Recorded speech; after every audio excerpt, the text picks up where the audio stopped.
Hello students, you are welcome in the Economic IAS YouTube channel, and today I am regarding economics as an optional paper for civil service and other exams, which is exclusively based on economics optional like Indian Economic Service, UGC NET JRF.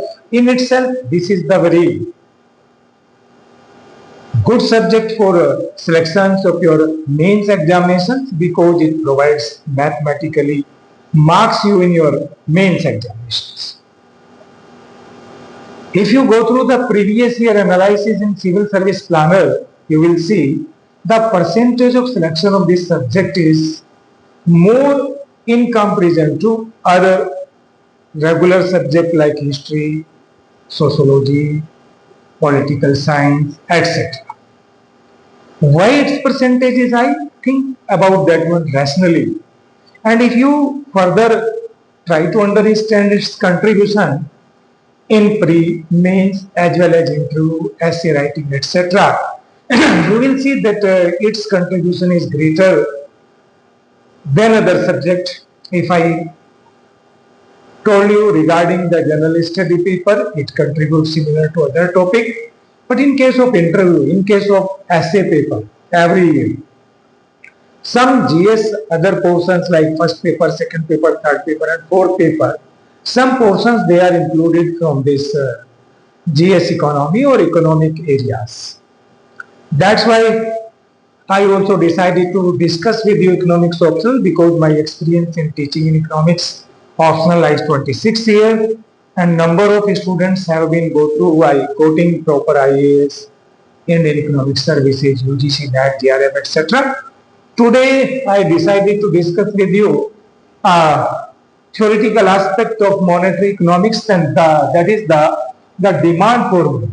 I would like to discuss here only some basic aspects so that you can understand easily what is the theoretical aspect of economics for UPSC and other competitive action.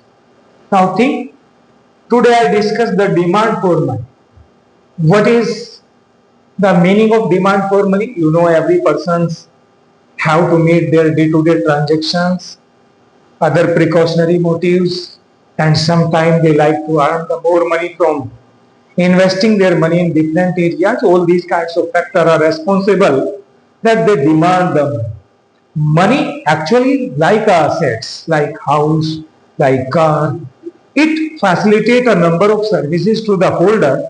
That's why every person of the society, and if I say society as a whole like to hold the money, that is known as the demand for money. Demand for money.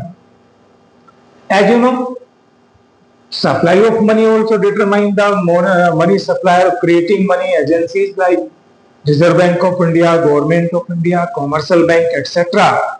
They determine the money supply in the system and the market which deals in money demand and supply determine the price of money with the interaction of demand for money and supply of money in the money market, that is rate of interest is known as money market. You know, monetary analysis, if you go through the demand for money theory, that is actually aggregative approach. Means we are not talking like microeconomics individual basis. In monetary economics, actually we are talking at macro level, that is aggregated manners. You know, what is the nominal and real cash balance?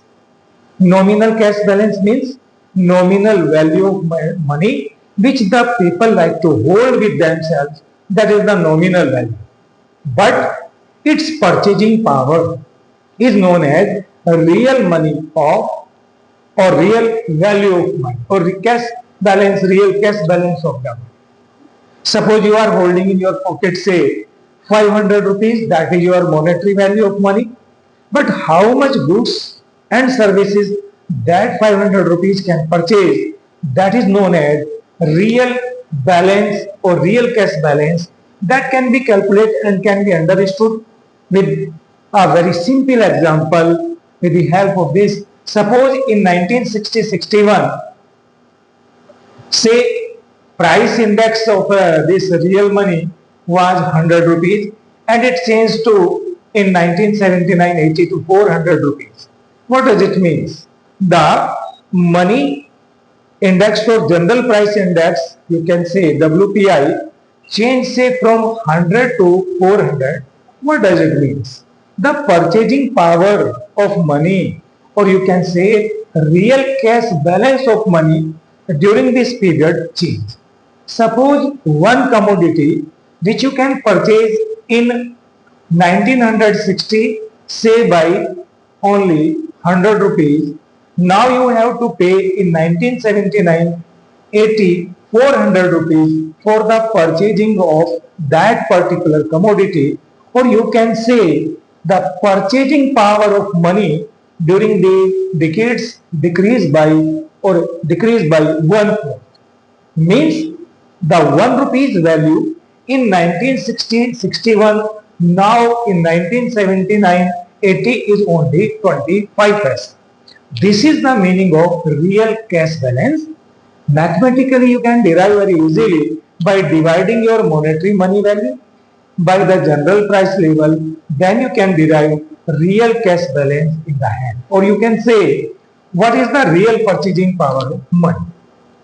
You know, for the explanation of demand for money theory, a number of theories were given, but today I will discuss the one theory, that is Neoclassical. Apart from Neoclassical, there is the second theory given by Keynesian. And what is the Neoclassical theory? Who gives this? If you know, go through Alfred Marshall and A.C. Pigou. Arthur Cecil Pigou propounded this Cambridge equation for the demand for money theory, and very simply he said demand for money, MD, demand for money is the fraction of income. Means this K, actually Cambridge K, this K, actually what is this K? That is Cambridge K, or you can say Cambridge economist constant, Cambridge K. It shows how much fraction of their income society like to hold in the form of assets or money that depends on their income. This money demand actually depends on the income of the society, and that is a fraction. I give you and quote you an example so that you can betterly understand this point. You know, suppose in an economy, say national income is 4,000 crore. Suppose national income, or Y, say 4,000 crore in an economy, and society as a whole, a nation as a whole, like to hold in their pocket at a point of time, say 1,000 CR. Actually, this is what money demand. In this way, K will be 1000 CR upon 4000 CR. It means K value is 1/4. What does it mean? It means society as a whole like to hold the 1/4 of their income in their pocket for different purposes. I will discuss that purposes later. Only now you understand that is 1/4 means out of total income.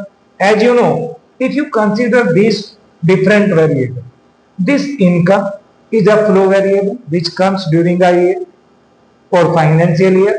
MD is a stock variable which is measured at a point of time. It means K also relates with time.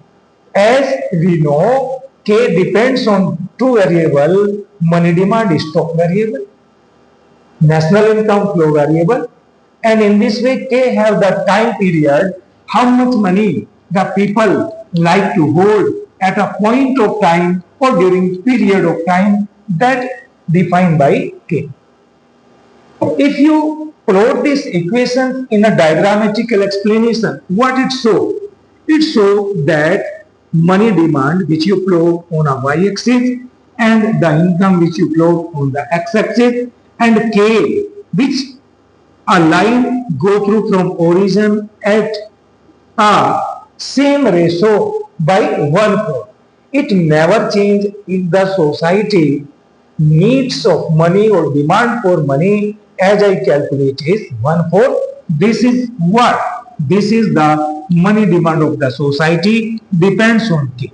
Now you can see as the neoclassical economist Alfred Marshall ACP who define that money only the medium of exchange. They are talking only about the transaction approach, the demand for money which depends on the national income. This is something about which I today discuss with you, demand for money theory. I will further elaborate these equations in coming days. If you are interested student, you can carry on. This is only for introductory explanations of demand for money because it is have the deepest analysis which I will further explain. Thank you.